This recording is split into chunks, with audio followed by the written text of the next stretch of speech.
Sors de cette situation. usohoke muri ibyo urimo. C'est le thème d'aujourd'hui. Niyo nyigisho y'uno munsi. Sors de cette situation. Usohoke muri ibyo urimo canke uve muri ibyo urimo. Yesu ashimwe.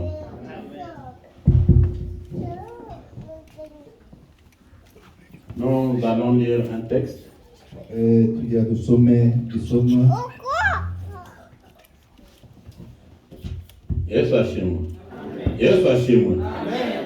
Quand j'enseigne, Ndiko ndigisha prêtez bien attention s'il vous plaît. ndashaka ko mutega amatwi.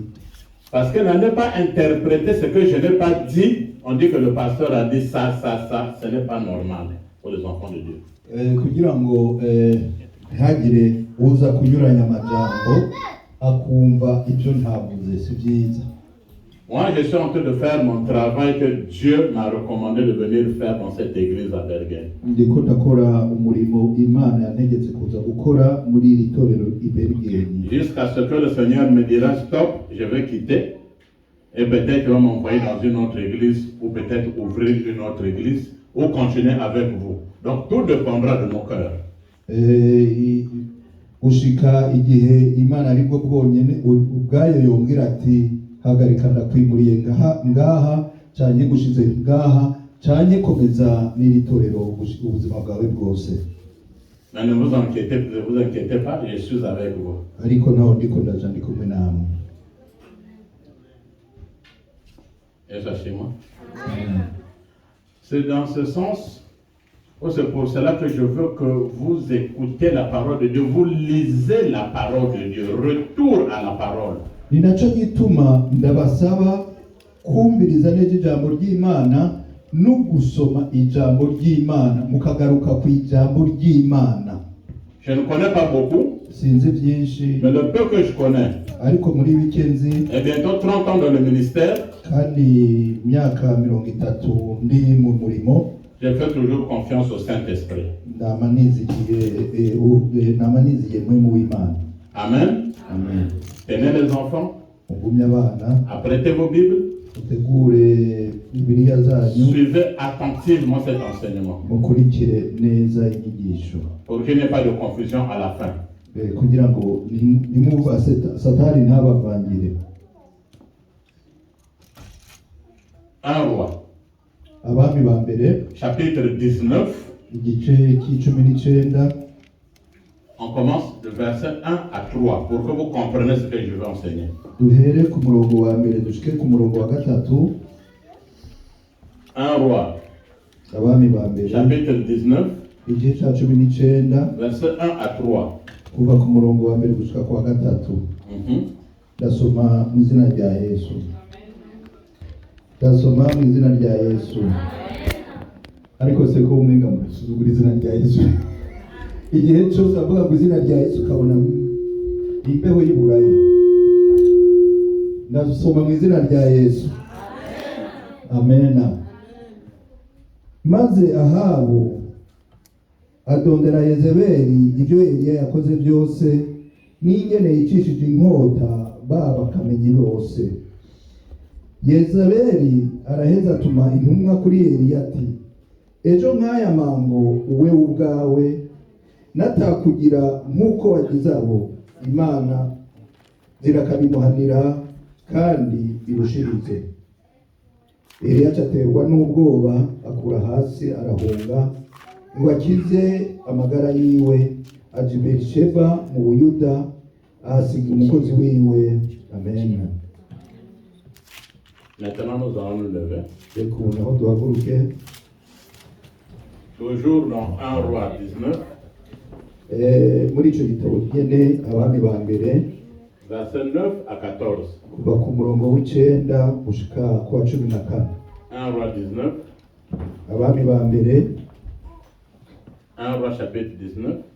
Abami ba mbere igice ca 19 Verset 9 à 14. kuva ku murongo wa 9 gushika ku wa 14. Ndasoma mu izina rya Yesu. Amen. ashitseyo yinjira mu isenga abaho, maze ijambo ry'Uhoraho rimuza ko riramubaza riti, ukora iki hano ga Eliya? Nawe arishura ati, nagize ishaka ryinshi ryawe Uhoraho Nyeningabo, kuko Abisirayeli bavuye mu isezerano ryawe bagahombagura ibicaniro byawe, kandi bicishije inkota abavugishwa nawe. Ni jewe jenyine nsigaye, nanje nyene barangenza ngo banyice. Aramwishura ati, sohoka uhagarare hanze ku musozi imbere yanjye jewe Uhoraho. Ako kanya Uhoraho arahaca, maze haza umuyaga mwinshi w'igihuhusi usatagura imisozi, umenagura ibitandara imbere y'Uhoraho. Ariko Uhoraho ntiyari muri uwo muyaga. Inyuma y'uwo muyaga habaho gutigita kw'isi, ariko Uhoraho ntiyari muri uko gutigita. Isi irangije gutigita habaho umuriro, ariko Uhoraho ntiyari muri uwo muriro. Hanyuma w'uwo muriro haza agacerere, maze Eliya akumvise yifuka umutamana wiwe mu maso, arasohoka ahagarara ku muryango w'iryo senga. Haje ijwi rimubaza riti, ukora iki hano ga Eliya? Arishura ati, nagize ishaka ryinshi ryawe Uhoraho Mana Nyeningabo, kuko Abisirayeli bavuye mu isezerano ryawe bagahombangura ibicaniro byawe, kandi bicishije inkota bavugishwa nawe. Ni jewe jenyine nsigaye, nanje nyene barangenza ngo banyice. Amen. Est-ce que nous pouvons acclamer fortement notre Mbese Seigneur? twoha amashyi menshi n'amaso. N'ayez pas de visage triste. Ntimugire maso hijimye. Alléluia. Amen. On est ensemble ici. Turi kumwe twese ngaha. Même après peut-être 20 ans, on sera toujours ensemble. N'inyuma y'imyaka 20 ku bushake bw'Imana tuzoba tukiri kumwe. Amen. Amen. Amen. Muraho. Muraho. Muranyumva. Aha. Sohoka. Donc sors de cette situation. Va sohoka muri ibyo urimo.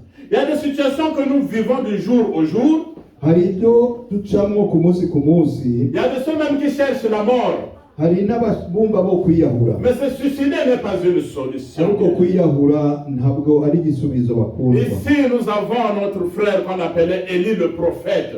Aha tuvuga kuri mwene data wari umuhanuzi w'umuhanuzi Eliya. En fait, il avait eu des problèmes avec les prophètes de Baal et d'Astarté. Yari yagize ikibazo n'abahanuzi b'Abayali n'abahanuzi b'Astoreti. Les prophètes d'Astarté et de Baal étaient commandés par Jézabel et Achab le roi. Abahanuzi b'Abayali n'Abastoreti bari barongowe na Yezebeli n'umwami Ashari. Il dit, il n'y aura ni pluie ni rosée pendant 3 ans et demi, sinon en ma parole. Arababwira ati ntabwo hazogwa imvura, mbere nta n'urume ruzobaho kiretse bivuye ku ijambo ryawe. Oui, Dieu est toujours derrière la parole des prophètes et des serviteurs de Dieu pour l'accomplir. Ego Imana yamira inyuma y'ijambo ry'abahanuzi, ijambo ry'abakozi b'Imana kugira ngo irisohoze. Ariko Eliya avait employé l'excès des ailes. Eliya yari yakoresheje umwete urenze.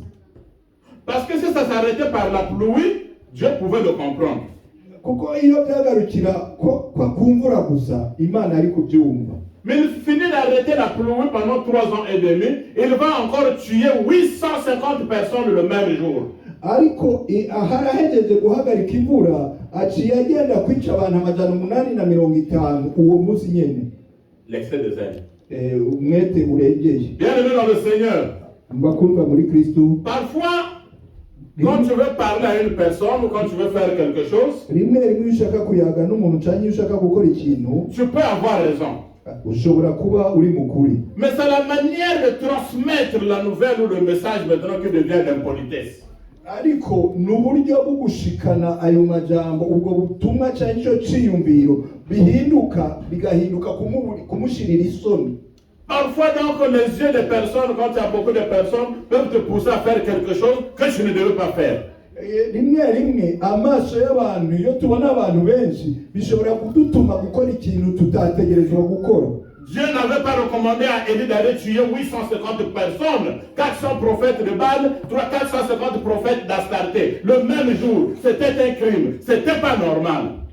Imana ntabwo yari yatumye Eliya kwica abantu 850, 400 mu bahanuzi b'Abayali, 450 b'abahanuzi ba Shitoreti, kwica abantu 850 mu munsi umwe n'amahano. Et le roi Achab dit, comme les prophètes sont morts. C'était des prophètes d'Astarté et de Baal, mais des faux prophètes, s'il vous plaît.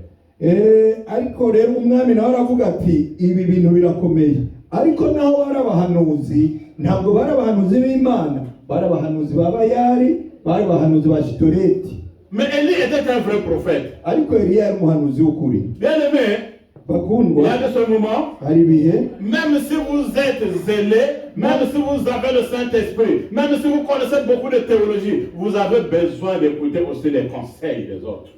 Harabe ibihe naho waba warize cyane, naho waba wuzuye mpwemu w'Imana, naho ukora ibikomeye, harabe ibihe ubikeneye kumvira bakugira inama. C'était l'erreur d'Élie. Niyo ngorane yabaye. Il n'avait pas d'encadreur. Ntabwo yari afise umugira inama. Donc il pouvait faire tout ce qu'il voulait. Yakora ibyo ashaka byose. Quand un pasteur vous dit venez, je vais vous encadrer, soyez dans la joie. Je sais ce que je dis. Iyo umukozi w'Imana babwiye ati muze ndabigishe, muze ndabagira inama, mube muba mu munezero kuko mbanzi icyo ndiko ndakora. Ok, si c'est Dieu qui avait envoyé Élie de tuer les prophètes, 850 faux prophètes. None niyo bari Imana yari yarungitse Eliya kwica abo bahanuzi b'ibinyoma amajana. Il était courageux. Yari n'imbaraga. Mais quand un chef va dire à sa femme, ce n'est même pas le roi qui l'a fait fuir. Une femme, on va dire à Jézabel, hey, on a tué tes prophètes. Élie, dès qu'elle a entendu, je connais Jézabel. Élie, mango, il a fui. Ariko umwami aza kubwira Yezebeli, umugore apana n'umwami ubwiwe umugore ati Eliya yishe babahanuzi babyara igigwamana byawe. Eliya yumvise ko Yezebeli yabimenye, yavuze ati ndazi amahane Yezebeli, arahunga ariruka. Ce que nous avons lu là, le verset 1 à 3, on dit que Jézabel a juré sur ses dieux. Donc le dieu D avec petit d et X à la fin. C'était pas le dieu Imana, le dieu d'Abraham, d'Isaac et de Jacob, mais le faux dieu. Et il a juré qu'aujourd'hui, demain, à la même heure, il y aurait la tête d'Élie. Twumvise yuko yaciye arahira ku Mana nziwe, ku Mana maze kumva ko ari Imana byari bigirwamana, si Imana y'ukuri, Imana Abraham, Isaka na Yakobo. Aravuga ati ejo nk'aya mango nyene ya yandi yabikorera nanje umutwe wa Eliya ndawushaka. Combien de personnes ont déjà programmé votre mort? Ils ont déjà dit dans le monde mystique, ils ont déjà dit avec leurs paroles que cette fille ne réussira pas, ce monsieur ne réussira pas, son foyer ne marchera pas, son travail ne marchera pas. Aujourd'hui, tu dois sortir de cette situation au nom de Jésus-Christ. N'abantu bangana gute bamaze kukuvuga ko amajambo bashaka, ngurya mukobwa nkiriho ntacazomara, urya mungu nkiriho ntacazomara, akazi kiwe nikazogenda neza, urubyaro rwiwe ntiruzotera imbere. Uno munsi utegerezwa gusohoka muri ijuru. La Bible dit que Élie a fui. Ijambo ry'Imana rivuga yuko Eliya a laissé son serviteur. Asiga muko mukozi we yaramusenge. Yesu ashimwe. Yesu ashimwe. Il y a de ces moments auxquels, quand tu es devant une situation, abandonne tout le monde, retrouve-toi seul face à Dieu. Hari ibihe rero iyo bigeze ukaba uri mu gihe runaka utegerezwa guheba bose, ugasiga bose, ugaba mu maso y'Imana we ubwawe. Parce qu'à ce moment-là, le serviteur peut venir avec un ministère de découragement. Oh papa, Élie, laisse seulement, ne fouille pas, il n'y aura rien, Dieu va te protéger. On devait le tuer. Kubera yuko icyo gihe wa mukozi ari gushobora kuza amubwira ati urabona Eliya umuntu akomeye, guma ngaha ntacyo bazokugira. ariko bakaza bakamwica. La Bible dit qu'il a fui. Ijambo ry'Imana itubwira Il a fui. yarahunze. Il a fui. Yarahunze. Il est allé se cacher. Agenda kwinyegeza. Devant certaines situations, cache-toi. Mu bihe bimwe bimwe inyegeze nawe. Jésus-Christ de Nazareth. Yesu Kristo C'est notre Seigneur, umwami le wacu, roi de rois. umwami w'abantu. Quand il est né, Amaze kuvuka, un Hérode devait le tuer. Herode yategetswe kumwica. Les parents ont pris Jésus. Abana baramuca, ababyeyi batwara Yesu barahunga. Et ils sont partis jusqu'en Égypte. Barahunze gushika muri Egiputa. Et bien vous allez dire, c'est Dieu qui est parti se cacher. Oui, cache-toi quand c'est le moment de se cacher. Et tu sortiras quand Dieu te dira de sortir. Alléluia. Muraza kuvuga ngo ni Imana yinyegeje. Ego ni Imana. Bisigura ngo nawe ni winyegeze igihe bikenewe ko winyegeze. Aho winyegeje uzohasohoka igihe Imana izokubwira ngo hasohoke. Parfois quand on est seul, rimwe uri wenyine, dans ce moment-là que Dieu intervient. Nico gihe Imana nayo J'ai dit parfois quand on est seul, kenshi rimwe iyo uri wenyine, tout le monde peut t'abandonner. Abantu bose La baguhekera. Bible déclare que ton père et ta mère t'abandonneront, mais Jésus-Christ va te recueillir. Ijambo ry'Imana tubwira ngo so na nyoko bazoguheba, ariko Yesu azokugarukira. Moïse, Mose quand il reçoit les 10 commandements, amaze kwakira amabwiriza quand il croise Dieu, amaze kubona n'amaso il n'était pas avec sa femme. ntabwo yari kumwe n'umugore, Il était seul. yari wenyine, Il était seul. yari wenyine. David, Dawidi devant ses frères, mbere ya bene wabo il était délaissé. yari On wasubiwe, l'envoyait dans la forêt bari bamurutse no mu pour ishyamba aller garder les brebis, kugira aje kurungika combattre contre les bêtes féroces. agwane n'ibikoko by'inkazi. Il était seul. Yari umwe. David, contre Goliath, igihe yahangana na Goliyati, bien qu'il y avait la foule, hari n'abantu il benshi, avait combattu seul. ariko yagwanye ari umwe. Joseph, Yosefu on le prend, baramufata, on l'enfonce dans une citerne. bamuterera mu mwobo, Il était seul. yari umwe. Mais c'est à ce moment-là que Dieu intervient quand tu es seul, dans la solitude. Nico gihe nyene Imana ikikoreka gusanga iyo uri umwe atawundi muri kumwe. Bien-aimé dans le Seigneur, Bakundwa intercesseur, b'ingenzi, vous qui servez Dieu, mwe mukorera vous qui Imana, avez le temps de prophétie, mwe mufise ingabire zo guhanura, mwebwe abapasiteri, vous qui êtes évangéliste, mwebwe muri abavugabutumwa, ayez le temps de se retrouver seul dans la prière, n'écoutez personne. ni ufata igihe cyo kuba uri wenyine mu kwinginga, mu gusenga, atari uwundi muri kumwe.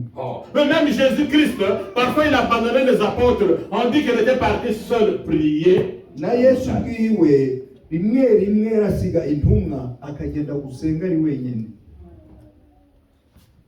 Il se cache Ari inyegeza. dans une caverne. Inyegeza kitwa mwiki. Il se cache quelque part. Mwibuye hajya hinje mwibuye hitwa mwiki. Mwisenga, inyegeza mwisenga. Et sachez-le. Amen. C'est-à-dire qu'il était dans la peur. Ukuvuga ko yari mu bwoba, Il tremblait. ariko arahacugumira. Il traversait une situation difficile. Yariko arengana, ari aca mu gihe gikomeye. Chacun de nous traverse peut-être une situation difficile que moi je ne connais pas, que toi tu ne connais pas, que l'autre ne connaît pas. Il n'y a que toi avec ton Dieu. Hari ibihe urimwo wewe nk'ubu uri kuracamo, jewe ntazi, urya atazi n'urya atazi, ari wowe wenyine ubizi hamwe n'Imana yawe.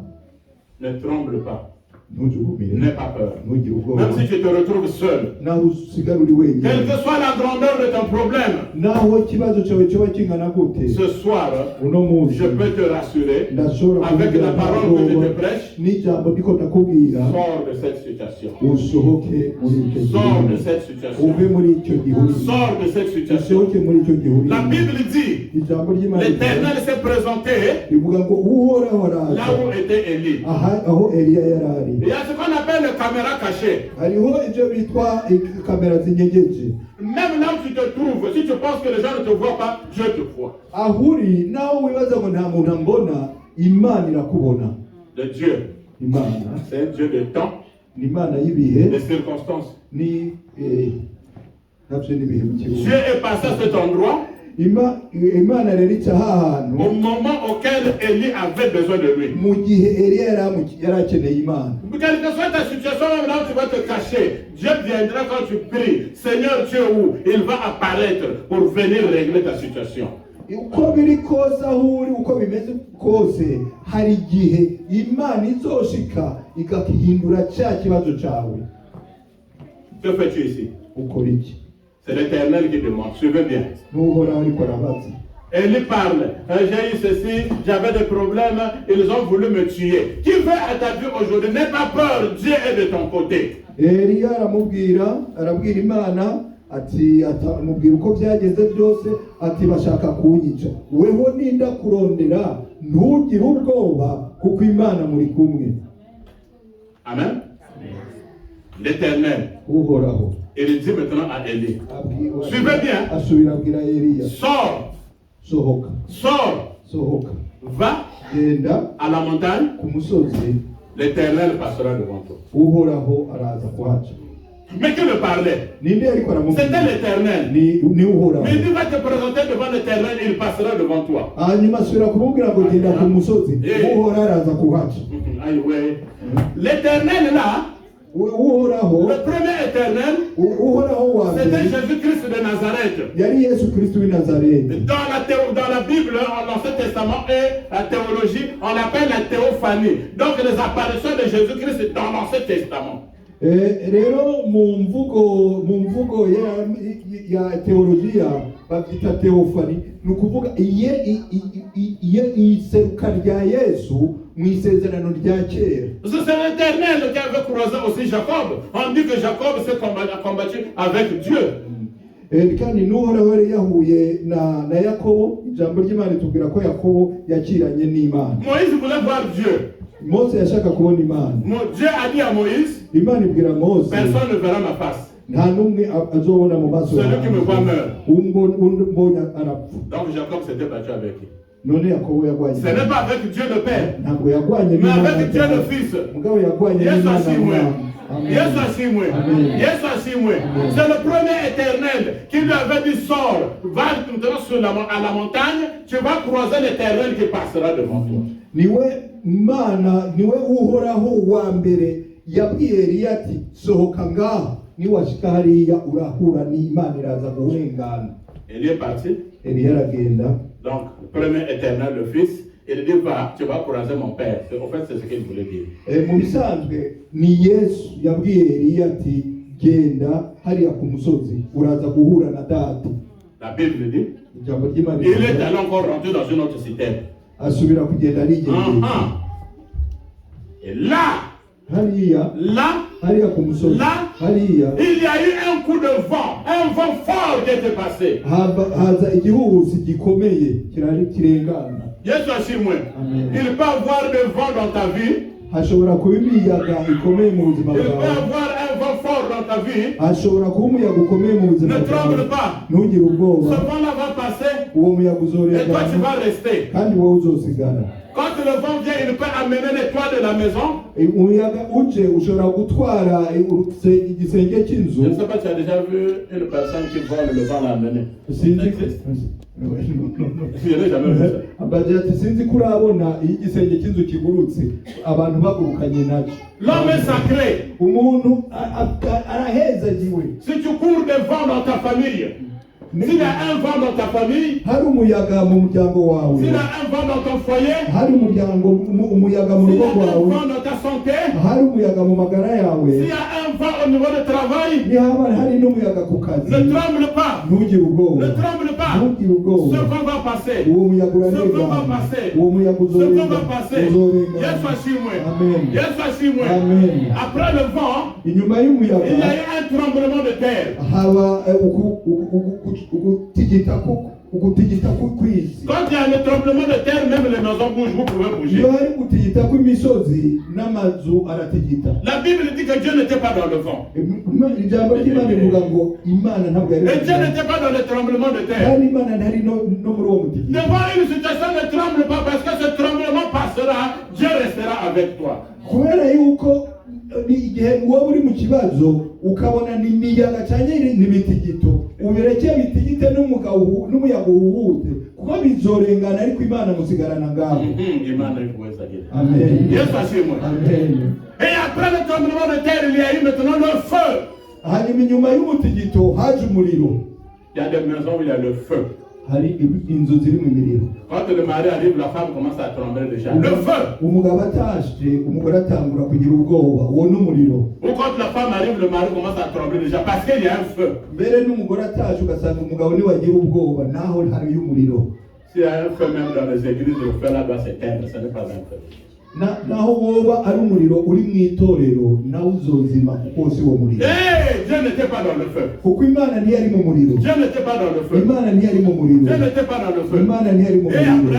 Inyuma inyuma yaho il y a eu maintenant un murmure. Hanyuma inyuma yaho habaye agahwekere. La Bible dit que c'était un murmure doux et léger. Karagahwekere koroheje kandi kameze neza. Dieu est dans la douceur. Imana rero iri mu bimeze neza n'ibyoroheje. Quelle que soit la lourdeur de ton problème, naho hoba ingorane yawe quelle que soit la lourdeur de ta situation, naho ibyo urimo byoremereye que Jésus-Christ rende léger ses problèmes aujourd'hui. Reka Umwami Yesu ahindure ibyo urimo byorohe uno munsi. Je sais qu'il y a des gens qui ne dorment pas bien. Ndazi ko hari abadasinzira neza. Mais qu'à dater d'aujourd'hui, kuva uno munsi, à partir de maintenant, que votre sommeil soit doux et léger au nom de Jésus-Christ de Nazareth. C'est parce qu'il y a des gens, quand la nuit arrive, ils commencent déjà à penser, la nuit arrive, mon Dieu.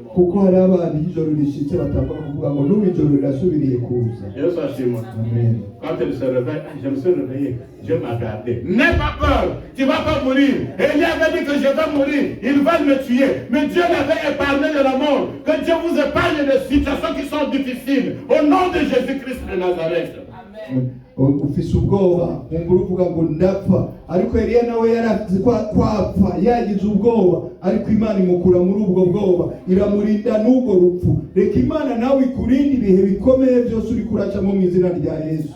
Et pour la deuxième fois, il dit soka. Ugira kabera sura amuga ati sohoka. Soka. Sohoka. Sors de cette situation. Va muri ibyo urimo. Alléluia. Amen. Alléluia. Amen. Alléluia. Amen. Alléluia. Amen.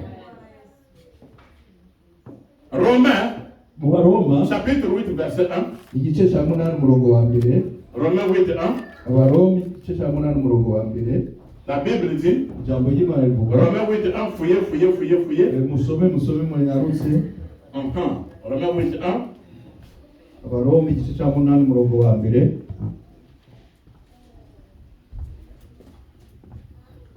Amen. There is no condition that now for those who live in union with Christ Jesus. Amen. Amen. En français, vas-y maintenant toi dans Kirundi ou Kinyarwanda. Romains 8, 1. Amen. Nuko rero noneho abari muri Kristo Yesu nta teka bazacirwaho. Je crois qu'on devrait être là. Il n'y a plus de condamnation pour ceux qui sont en Jésus-Christ de Nazareth. Qu'est-ce qui te condamne? La maladie, le célibat, les discussions, les dettes, la pauvreté. Il n'y a plus de condamnation pour ceux qui sont en Jésus-Christ de Nazareth. Et dans Galates, le chapitre 3, verset 13, Galates 3, 13. I read in English. But by becoming a curse for us, Jesus has redeemed us from the curse that the law brings. For the scripture says, anyone who is hanged on a tree is under God's curse. Vas-y mon frère. Galates 3:13. Que Dieu te bénisse, Papa John. Turasoma mu izina rya Yesu. Kristo yaducunguriye kugira ngo dukizwe umuvumo w'amategeko ahindutse ikivume ku bwacu kuko byanditswe ngo havumwe umuntu wese umanitswe ku giti.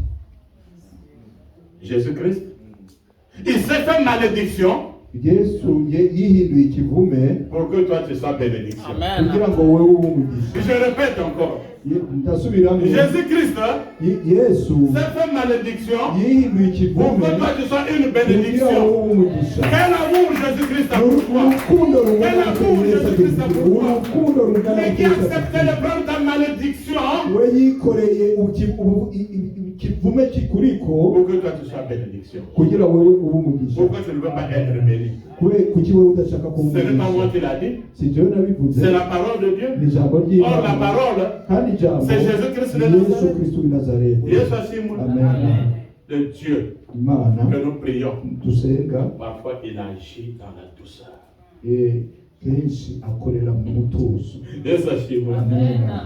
Je vais vous dire quelque chose. Reka ndababwira ikintu. Quand le frère dit ou quelqu'un dit, on va prier pour faire la confession. Tu veux? Iyo umuntu avuze ati tugira dusenge kugira ngo twiyeze, Il y a des prières qui ne demandent pas le bruit. hariho amasengesho adasaba induru, urwamo, urusaku cyane ko mu bwonko. C'est un conseil que je vous donne. Impanuro ndabahaye. Parce que tu ne verras pas quelqu'un qui va dire, hé, je suis parti voler, pardonne-moi Seigneur. Le voler là, il va cacher. Il va seulement dire, j'ai fait le péché. Quel péché?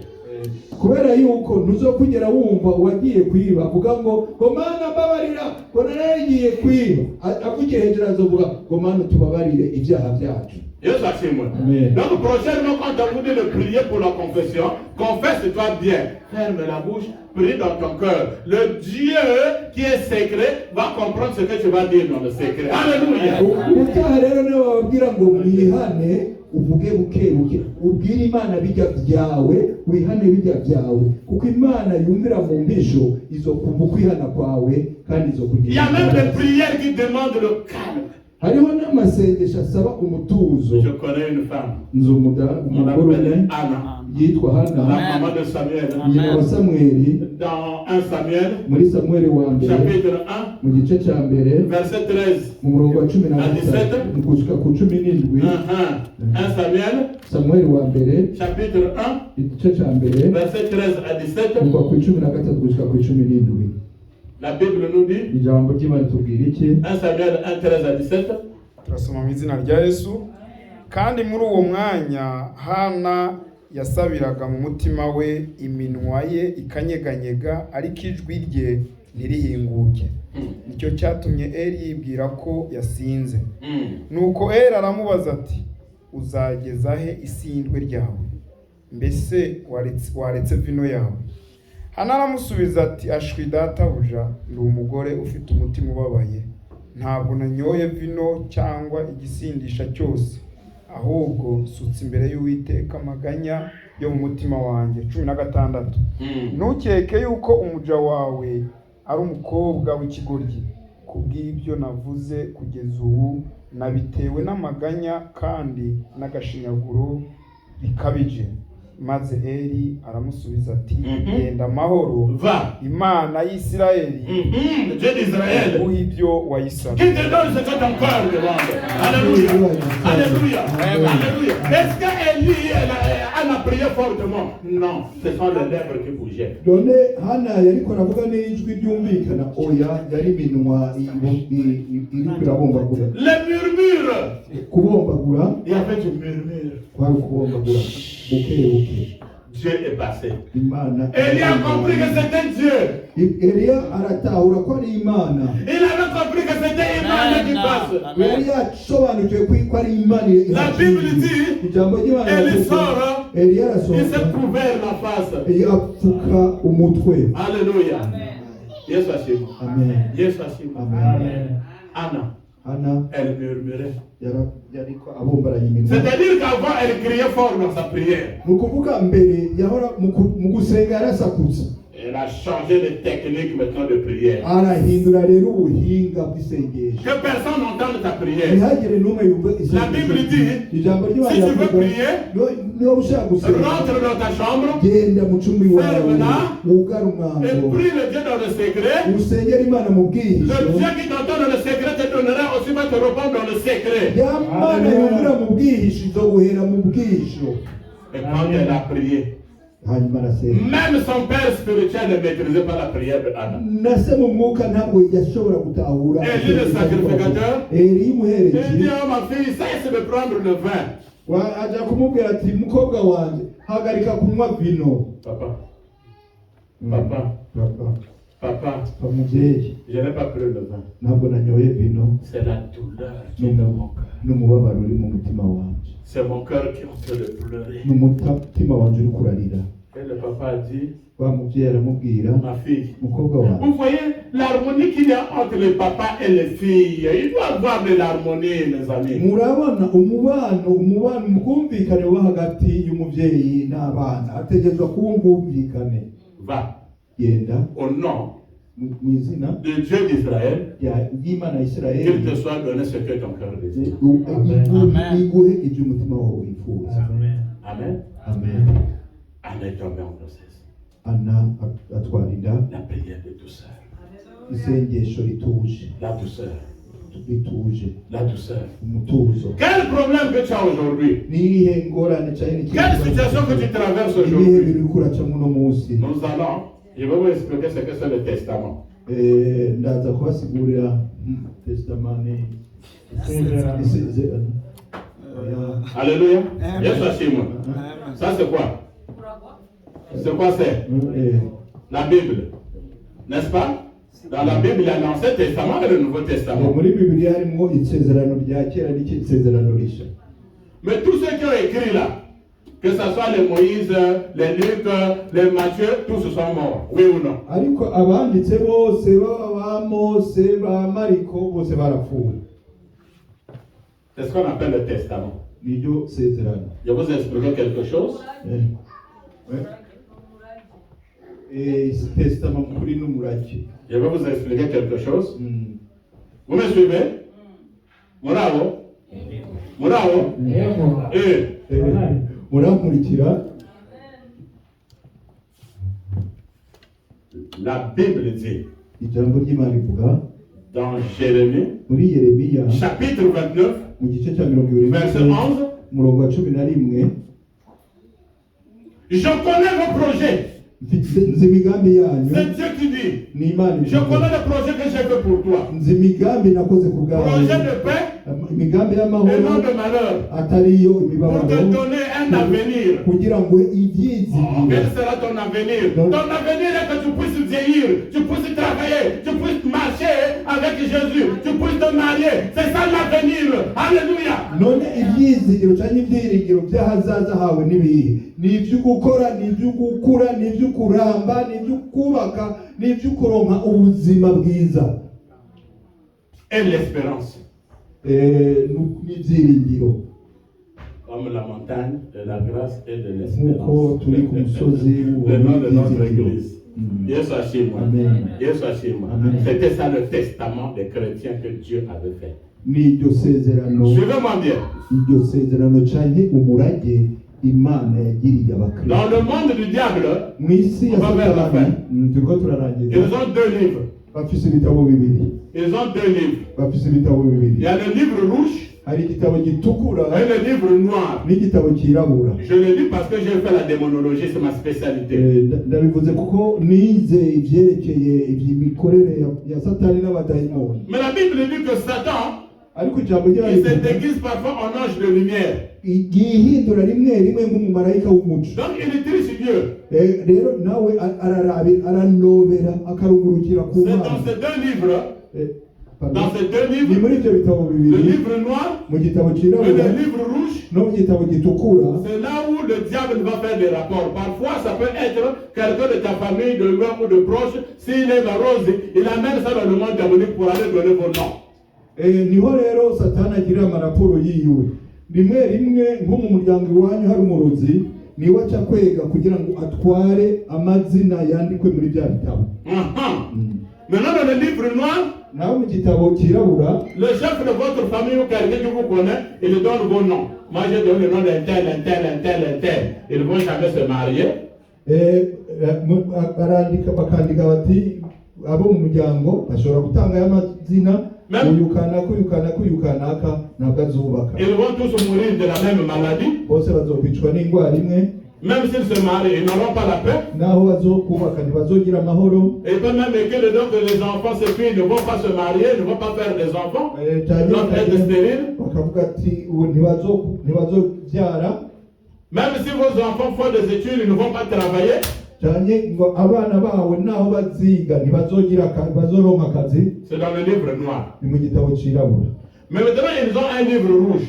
rero hariho n'igitabo kindi Là aussi, on met vos noms. naho barashiramo amazina. Si on efface le nom, c'est-à-dire que la mort subite va t'atteindre. izina barihanaguye muri icyo gitabo upfu gugiturumbuka ruca rugushikira. Yesu ashimwe. Amen. Yesu ashimwe. Amen. Mais nous n'avons pas besoin de ces livres. ariko ntabwo dukeneye ibyo Ça ne bitabo. doit pas vous faire peur. ntibitegereza no kudutera Parce que ubwoba. notre Dieu, kuko imana le yacu, Dieu que nous prions, imana le Dieu dusenga, d'Abraham, d'Isaac et de Jacob, imana ya Aburahamu, il Isaka va na inscrire Yakobo, vos noms dans le livre de vie et le livre de souvenirs. Amen. azoshyira amazina yanyu mu gitabo cy'ubugingo no mu gitabo cy'urwibutso. Amen. Suivez bien. mukurikire, On va vers la fin. turiko turarangiza. Que nous dit Hébreux, Mu Baheburayo chapitre 9, igice cy'icenda versets 16 à 17. kuva ku 16 Je veux bien. 17. Hébreux, Abaheburayo chapitre 9, igice cy'icenda versets 16 à 17. 16 na 17. Qui a vu? nde habonye? Hébreux, Abaheburayo 9, 16 à 17. igice cy'icenda 16 na 17. I read in English. Mhm. In the case of a will, it is necessary to prove that the person who made it has died. Mhm. For a will means nothing while a person who made it is alive.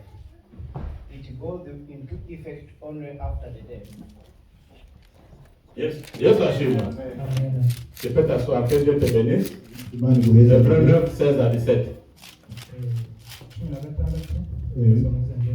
Amen. iyo isezerano ryo kuraga ribonetse hakwiriye kuboneka igihamya ko uwarisezeranye yapfuye. Isezerano 17, isezerano ryo kuraga risohojwe n'urupfu rwa nyiraryo rwonyine kuko ritagira icyo rimara rwose uwarisezeranyije akiriho. Amen. Un testament. Un testament umurage prend de la valeur ugira agaciro quand le testateur meurt. iyo watanze umurage cyane wanditse uwo murage apfuye. C'est-à-dire que votre papa, ni ukuvuga so un parent, umubyeyi il peut prendre le nom arashobora gufata izina et dire avant de mourir, akavuga ati imbere y'ugupfa un tel, tu vas prendre cette maison, kanaka azofatwara inzu, l'autre tu prends la voiture, uriya nawe azotwara l'autre tu imodoka, prends les deux parcelles. uyundi nawe atore Mais biriya tant que bibanza ce bibiri. testateur n'est pas mort, le testament ne peut pas prendre vie. ariko wa muntu akiriho ibyo yanditse nta gaciro bigira. C'est maintenant quand il meurt, niye amaze gupfa à la minute, ubwo nyine le testament prend vie. rwa rwandiko ruca rugira agaciro. Yesu ashimwe. Amen. Yesu ashimwe. Amen. Yesu ashimwe. Amen. Dieu, Imana il a fait un testament. yaragize urwandiko. Parce que nous ne connaissons pas pourquoi Jésus-Christ est venu mourir à la croix. On dit seulement que Jésus-Christ est venu mourir à la croix. Je vais vous expliquer le pourquoi. Koko nta n'umwe atubwira ngo igituma Yesu Kristo yarinze kuza gupfa, ariko nshaka kubasigurira. Dieu, Imana, le Père, Data, c'est lui qui avait fait le testament. niwe yari yaranditse, J'ai fait des projets pour vous. nagize imigambi Projet de paix et non de malheur. imigambi y'amahoro atari yo umubabaro. Ok, est-ce que Dieu peut mourir? None Imana ishobora gupfa? Dieu ne peut pas mourir. Imana ntishobora gupfa. Dieu ne peut pas mourir. Imana ntishobora Yesu gupfa. ashimwe. Amen. Yesu ashimwe. Amen. Maintenant, il faut qu'il y ait quelqu'un qui doit mourir pour que ce testament puisse prendre vie. hategerezwa kuba umuntu ategerezwa gupfa kugira rya sezerano cyane wa murage Imana yatugirije. Jésus-Christ dit, je suis là. Yesu aravuga ati niho ndi, J'accepte ndemeye d'aller mourir kuja gupfa pour François, kubera pour François, Audrey, kubera pour Audrey, Géraldine, kubera Gerardine, pour Apollinaire, kubera Apollinaire, pour que le testament prenne vie. kugira ngo wa murage cyane ya masezerano agira agaciro. Sa mort était volontaire. Urupfu rwiwe kwari ugushaka Il avait kwiwe, accepté de mourir yemeye gupfa Colossiens, mu bakorosayi chapitre 2, igice cya kabiri versets 14 à 15. kuva ku murongo wa 14 gushika wa 15. Abakorosayi Chapitre 2, igice cya kabiri 14 à 15. 14 na 15. La Bible dit, Ijambo ry'Imana rivuga He cancelled the unfavorable record of our debts with its binding rules and did away with it completely by nailing it to the cross. And on that cross, Christ freed himself from the power of the spiritual rulers and authorities. He made a public spectacle of them by leading them as captives in his victory procession. Alléluia. Alléluia. Tu peux le lire encore. Suivez bien, on a la fin. De 14 à 15. 2, 14 à 15 Colossiens. Turasoma mu izina rya Yesu. Amen. Igahanagura urwandiko rw'imihango rwaturegaga ikarudukuzaho kurubamba ku musaraba, kandi maze kunyaga abatware n'abafite ubushobozi ibahemura ku mugaragaro, ibivuga hejuru kubw'umusaraba. Amen. Amen. Yesu ashimwe. Amen. C'est là, Naho à la croix. ku musaraba, À la croix. ku musaraba. Pendant que Jésus-Christ est mort, Mu gihe Yesu yapfa il est à la croix, ari ku on est en musaraba train de le torturer, bariko baramubabaza, le sang est en train de couler, amaraso ariko le araseseka. diable était dans la joie, Satani yari mu mais c'était pour munezero, que toi tu puisses avoir la vie, ariko kwari kugira ngo wewe nanjye turonke ubuzima, pour que le testament puisse avoir la vie. kugira ngo na ya masezerano y'Imana Chaque agire goutte de sang qui agaciro. coulait, chaque goutte de sang qui coulait, Imana ryose ry'amaraso ryakoroka le sang venait effacer. yabaje guhanagura, Un tel est malade, il a effacé la maladie. kana karagwaye Il n'y yababihanagura. a pas de maladie incurable devant la face Ntabwo de Dieu. idakira imbere y'imbaraga z'Imana. Même si on t'avait programmé que tu vas mourir en telle date, le sang de Jésus-Christ est venu effacer cela. Naho baba bari barateguye ngo uzo ku munsi munaka, amaraso ya Yesu yaje Si kubihanagura. tu avais des dettes, le sang de Jésus-Christ aujourd'hui vient effacer tes dettes. Niwe wari ufise amadeni, amaraso ya Yesu Kristo aje kuyahanagura uno Si on munsi. t'avait déclaré stérile ou maladif, le sang de Jésus-Christ vient effacer ta stérilité. Il y a de cela plus de 2000 ans, l'œuvre de Jésus-Christ à la croix. Rero niba naho baravuze ngo ntuzobyara cyangwa uzokwaragurika, amaraso ya Yesu aje kubihanagura. Igikorwa yakoze aheze imyaka 2000, uno munsi kize kibirangiza. Même si le diable dit que ta maladie est incurable, dis au diable qu'il y a quelqu'un qui est venu mourir à la croix et il a fait vivre le testament. Son sang est venu effacer la maladie incurable. Naho Satani yo ariko arakumvisha yuko indwara yawe itazokira, ubwire Satani ati hari uwaje abihanaguza amaraso yiwe atuma rya sezerano ry'Imana ribaho, nta ndwara n'imwe idakira imbere yayo. Même s'il y a des problèmes dans ton foyer, on dit que vous allez divorcer. Dis que le sang de Jésus-Christ est venu effacer le divorce. Au nom de Jésus-Christ, ça va se réaliser. Naho baraguze umuryango wawe bavuga ko nta kizokunda, ubona umenga mbere n'ukwahukana kugira kube, uvuga uti amaraso ya Yesu Kristo yaje guhanagura ukwahukana, nta kwahukana kuzobaho. Oh, Élie avait écouté la parole de Dieu ce jour-là. Eliya yari yumvise ijambo ry'Imana uwo munsi. C'est la même parole que je te prêche aujourd'hui. Iryo jambo niryo riko ndakubwira uno La Bible munsi. dit, Ijambo la ry'Imana rivuga foi ukwizera vient de ce que l'on entend, biva kuzanwa n'ibyo et ce que wumvise, l'on entend kandi ibyo wumva vient de la parole biva mu de Dieu. ijambo ry'Imana, Vient de la parole biva de mu Dieu. ijambo Vient de ry'Imana, la parole de biva mu Dieu. ijambo C'est cette parole ry'Imana. que je te prêche. N'iryo jambo niko ndakubwira. À partir de maintenant, Kuva kuri iki à partir gihe, d'aujourd'hui, kuva uno munsi, ton testament a pris vie.